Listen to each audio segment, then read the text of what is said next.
Open class FMA body dampers. Which is superior, the body damping capabilities of my car that has a complete car catcher material body damper, or the one that has carbon plates? We're going to find out. So let's take a look at this first car here.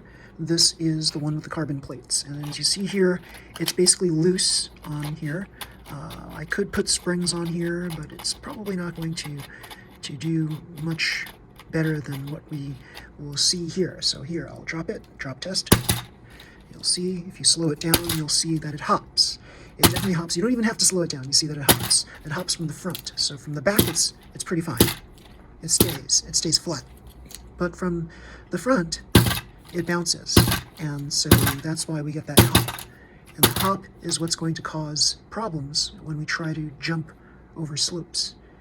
Now, the other car that I have has a body damper that is completely made of car catcher material. So this is basically shaped from car catcher material, which is like the car catcher boxes that you use to catch your cars with on the tracks, especially when they get real fast. So watch this. Lands pretty much flat. Can't complain about that at all. And this one here has a new style, a long tail damper right here that I attached to these points on my car. So this is the battery cover. And I have these two screws right here, one with a weight attachment to it. That way I can add or subtract weight if I'm using either rechargeables or alkalines. And it's secured. Remember that if you want to secure something on your car, you want to do it with 2 points of contact, 2 screws.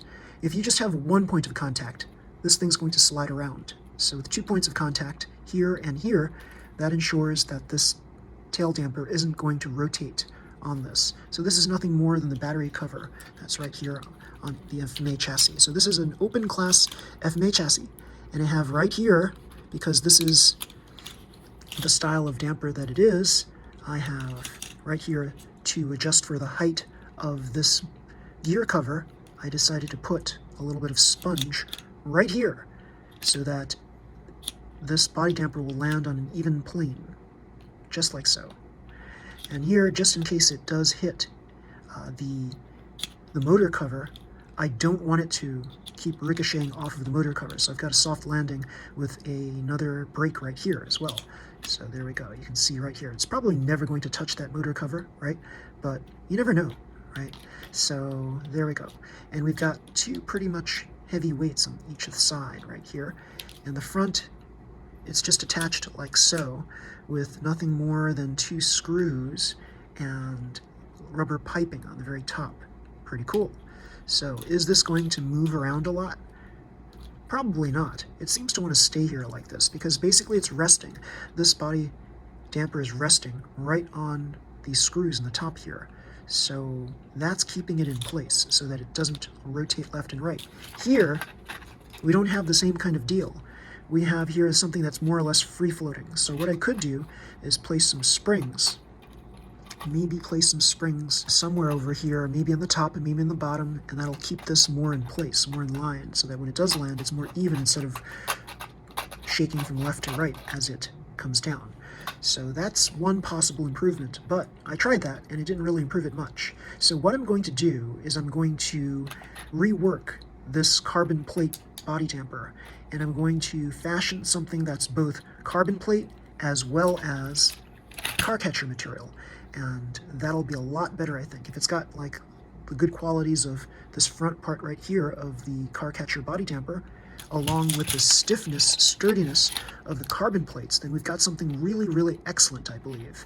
So we're going to try that on a future design, and we'll see how that goes. Now, you will see in the demonstration video, I've got a slow-mo of various drop tests of this car, and you'll see how this bendy tail weight here improves upon the previous version of the tail damper, which was only like this long. And this is good for like really long jumps. The longer the tail damper, the longer the jumps this can traverse.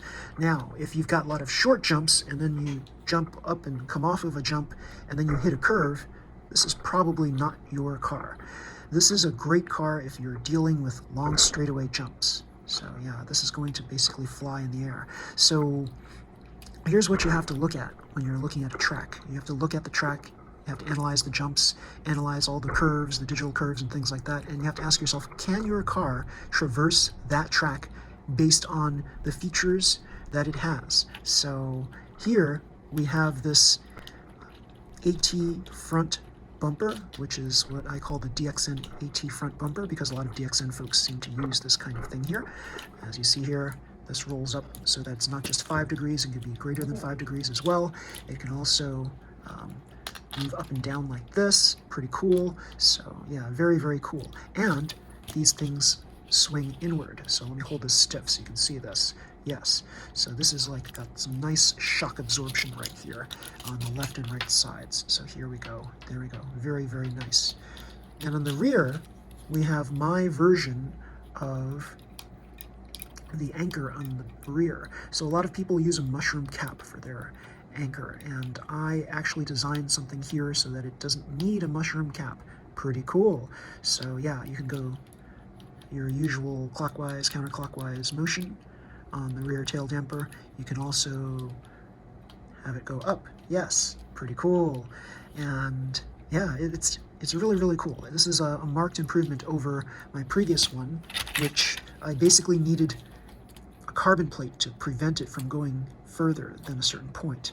Now there were some flaws with this design, such that a real hard knock into the wall will bring this roller, for example, over this plate, so that I found myself with a car that had this roller on the other side of this plate when it struck too hard. That was like a really freak accident, and it happens. It doesn't happen often, but it does happen. And same thing on the other side. It could also swing this around and end up on the other side of this carbon plate. So I needed a slightly longer carbon plate, I think, but really I just needed to improve the design, and that's what I did with this new car right here. Pretty cool, very cool. And with this new improvement right here, we're ready to rock and roll. So yeah, we'll see how this fares on the races this weekend and on future open class events. Yay!